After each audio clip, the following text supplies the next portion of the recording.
Daí até que nasce a palavra selinho, ó. Eles selavam esse acordo com um beijinho na boca. Zenobio Pereira Funk, safodeiro. Oi, oi, oi, oi, oi, oi, oi, oi. Salve família, boa pra nós, professor Pereira aqui na voz, professor de Geografia e História formado pela Unesp, certo? E hoje a gente vai montar mais um mapa mental para estudar o feudalismo. Você já deve estar ligado que quando a gente fala de feudalismo a gente está falando de Idade Média, certo? Mas é importante destacar que a Idade Média é na Europa Ocidental. Por quê? Porque em outros lugares do mundo, na América, na África, na Ásia, tínhamos reinos e impérios importantes que tinham grande desenvolvimento diferente do feudalismo, certo? Então é sempre bom destacar que é na Europa Ocidental, sobretudo. Então vamos lá. Se você não manja ainda muito dos períodos, vai ter uma aula sobre introdução à Idade Média que eu vou deixar aí pra vocês, beleza? Então vamos lá.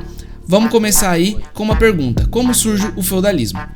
Tudo começa já no Império Romano. Mas como assim, professor Pereira? Você não tinha falado que o Império Romano era super urbanizado, super organizado? Sim, mas já no final do Império Romano, quando começam as crises do Baixo Império, surge os colonos, ou chamado de colonato. O que era? Porque alguns camponeses não poderiam mais sair das suas terras, muito ligado à crise no sistema escravista e o êxodo rural. Muita gente estava saindo do campo e indo morar para cidades, e começou a preocupar o Império Romano de que faltasse alimento. Então ele começa a prender, entre aspas, algumas pessoas na terra, e elas não poderiam migrar mais para cidades, uma forma de garantir que teria produção de alimentos para abastecer o Império Romano, certo? Esse foi o primeiro passo, mas a gente vai ver que teve outros ainda mais importantes. Por quê? Porque logo após a queda do Império Romano, lá no século V, o principal reino que se estabelece na Europa Ocidental é o Reino Franco. Os francos também eram povos chamados de bárbaros, povos germânicos, assim como vários outros. Mas eles foram o que se instalaram na Europa Ocidental e tiveram um império mais duradouro, do século V ao século IX. E ao contrário do Império Romano, que era um império super organizado, o Reino Franco era completamente desorganizado. E o que representou isso? Representou um período de êxodo urbano e retrocesso na administração de terras. Como assim? Muita gente que morava nas cidades, que seus antigos familiares moravam nas cidades, começaram a migrar novamente para o campo, começaram a voltar para o modo de vida rural. A palavra êxodo significa migração, saída em massa, certo? Migração em massa. E o retrocesso na administração de terras. Os romanos, eles tinham cartório, eles tinham redes de estrada, eles tinham divisões administrativas do território. Os francos não tinham nada disso. Os francos, como que eles organizavam suas terras? Era um modo bem simples. Eles pegavam as terras que eles conquistavam e iam cedendo essas terras para nobres e para membros do clero, ou seja, para membros da igreja. Uma forma de benefício mesmo. Eles mesmos chamavam isso de benefício. Por quê? Porque a pessoa não tinha que fazer nada, ela ganhava, por ser nobre, por ser membro do clero, ela ganhava essa terra e acabava se tornando um senhor feudal. Não era bem uma propriedade privada, era muito mais uma posse, ela recebia a posse do Estado para que ela pudesse administrar essas terras, certo? Então, resumidamente, o Estado, que era incapaz de governar, de gerir todas as suas terras, terceirizava essa administração de terras para iniciativa privada, certo? Então era isso que ia acontecendo e foi assim que foi surgindo os senhores feudais ainda no Reino Franco, e já é o caminho, já é os primeiros passos para o feudalismo, para a consolidação do feudalismo, certo?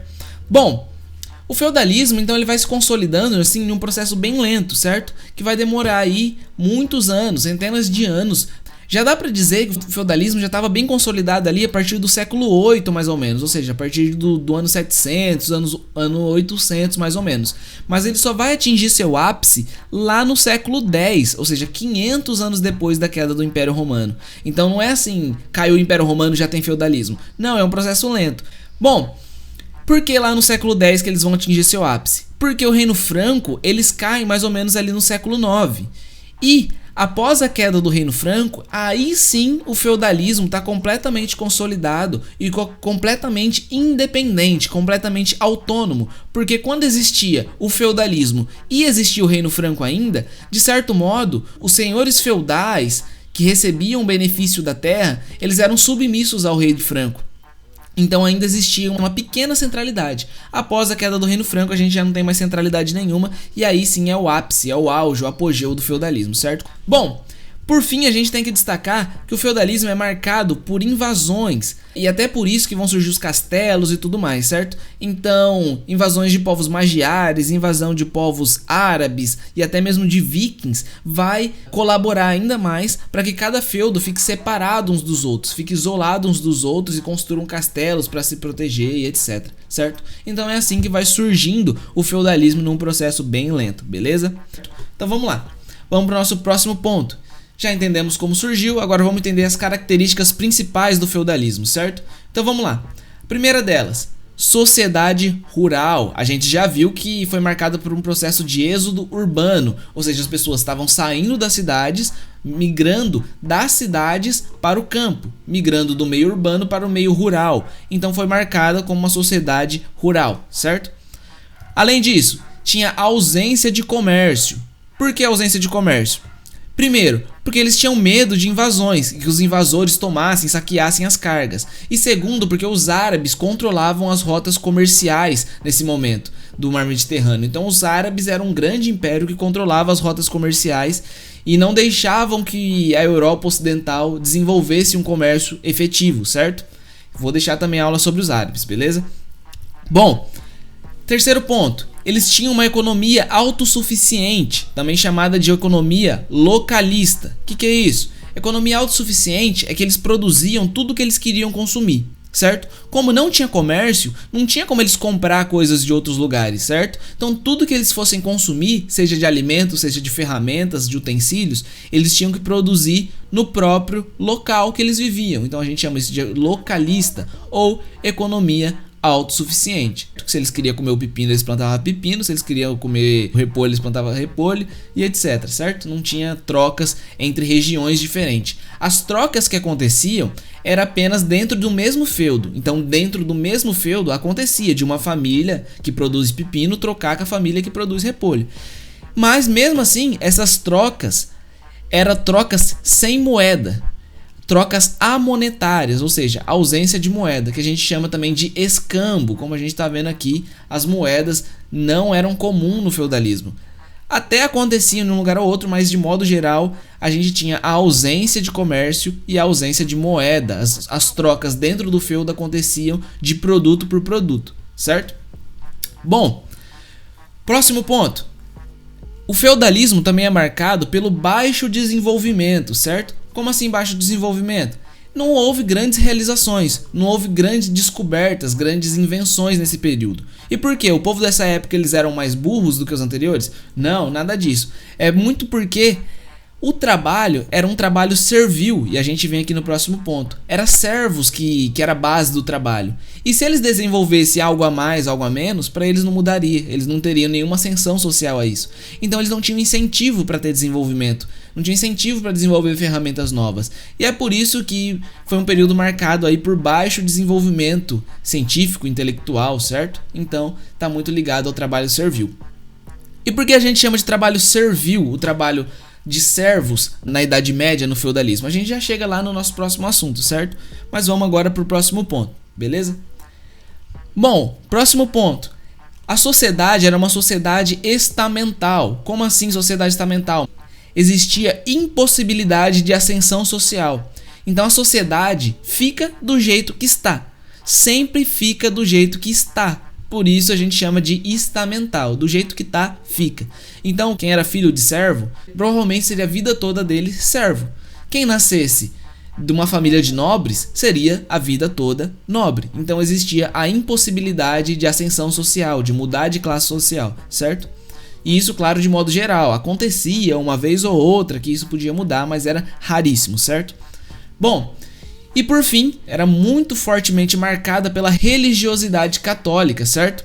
O catolicismo, o teocentrismo, a religião cristã foi muito marcante dentro do feudalismo. Até por isso foi possível manter o trabalho servil e a sociedade estamental, porque a Igreja Católica servia nesse momento para naturalizar as desigualdades. Chegava nos caras e falava assim: aí maluco, não precisa se revoltar, não precisa se rebelar não. Você tá tendo uma vida ruim aqui, você tá tendo uma vida péssima, não consegue viver nem até os 40 anos, mas fica tranquilo, você vai ter uma vida boa aí no céu. E isso ajudava a manter a ordem social dentro do feudalismo, certo? Então foi muito fortemente marcada pela religiosidade cristã católica, certo? Bom, nosso próximo assunto, vamos lá. A gente vai falar também sobre sucerania e vassalagem, certo? Quando a gente fala desse tema, a gente está diretamente ligado ao trabalho servil. É daqui que surgem os servos da Idade Média, que surgem os servos do feudalismo, certo? Vamos lá, como que funcionava esse negócio? As palavras são complicadas, mas vocês vão ver que é bem simples. Vamos lá. Sucerania e vassalagem nada mais era que um acordo de obrigações mútuas, certo? Um acordo em que as duas partes, os dois caras, tinham que fazer alguma coisa, certo? E eles chamavam isso, esses acordos, de comitatus. Pelo menos os francos, os povos germânicos ali, eles chamavam isso de comitatus, que tinha muito a ver com a origem dos guerreiros germânicos, dos guerreiros bárbaros. Por quê? Eu já falei pra vocês que o Reino Franco era completamente desorganizado em relação ao Império Romano, e eles nem tinham muita tradição de ficar registrando as coisas em papel. Os acordos que eles faziam eram muito mais verbais. Eles acreditavam muito na importância do papo reto, certo? Então estava acordado, tinha feito acordo, não fazia curva, certo? Então, esses acordos do comitatus era basicamente isso. Eram acordos verbais que eles faziam desde a época dos guerreiros e vai passando de geração em geração e vai marcar muito também o feudalismo, certo? Então, o feudalismo dá pra dizer que é uma soma aí dos benefícios com o comitatus, beleza? Então, vamos lá. Como que eram esses acordos, essas obrigações mútuas? A gente tinha o sucerano, certo? O sucerano era sempre o superior da relação, que geralmente era o senhor feudal, certo? E o senhor feudal fazia o acordo, e qual que era a parte dele nesse acordo? Ele tinha que arrendar a terra para algum camponês e tinha que ceder proteção para esse camponês. Essa é a parte da obrigação que o senhor feudal, que o sucerano tinha que cumprir, certo? E o vassalo? O vassalo era sempre o inferior da relação, geralmente o camponês, certo? Que acabava se tornando um servo. Então ele tornava-se o servo com obrigações de trabalhar e pagar impostos, certo? É por isso que na Idade Média a gente fala que os trabalhadores eram servos e não escravos, certo? Por quê? Porque eles, entre aspas, se tornavam servos espontaneamente. Eles iam lá e faziam esse acordo que tornavam eles servos pro resto da vida, que acabava com a liberdade individual deles. Mas você pensa, nossa, que burro, por que eles faziam isso? Porque eles não tinham outra opção de vida. Ou eles faziam isso ou eles morriam de fome. Então eles acabavam sendo obrigados a cumprirem esses acordos de obrigações mútuas, esse comitatus, que a gente chama aí de sucerania e vassalagem, beleza?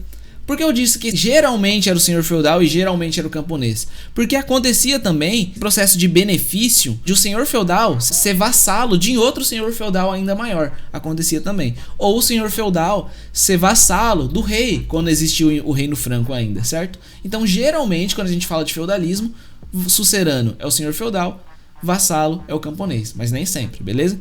Bom, aqui vocês estão vendo uma imagem desse acordo. Lembra que eu disse que era tudo feito na palavra? Que o papo era reto mesmo, não precisava assinar nada.